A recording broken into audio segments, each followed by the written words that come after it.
Rasa semua tu action lah, walaupun tadi majlis semula agak lewat tapi tak boleh handle dengan baik. Kalau majlis hari ni saya rasa macam baiklah sebab ni first time saya kahwin kan. Memang rasa semua jalan lancar sebab benda ni benda baru bagi saya, jadi semua ni memang menarik lah bagi saya lah.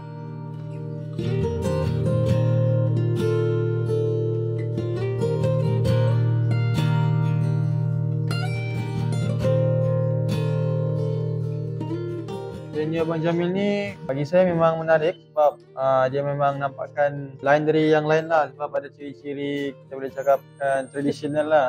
Dia punya aksesori dia tu, dia punya meja-meja, dia punya susunan atur pelamin. Jadi macam kita dalam suasana kampung dan macam 80-an lah, begitulah. Memang cantik lah sebab masa saya tengok first time tu memang saya dah berkenan. Sebabkan itulah terus book dengan Abang Jamil.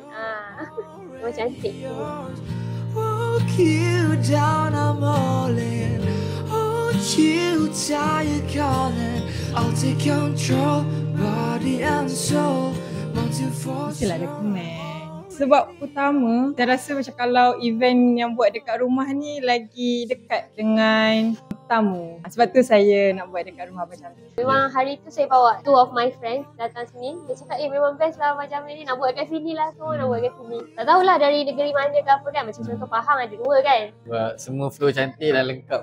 Semua lengkap. Semua lengkap lah. Makanan sedap. Certain tempat kan makanan. Yang penting makanan lah kan. Makanan yang kita kena tengok kan. Saya bagi 5 lah juga, per 5. 5 bintang. Saya tambah lagi 5. Saya bagi 5 jugalah. Ingat kenduri. Ingat rumah Abang Jamil.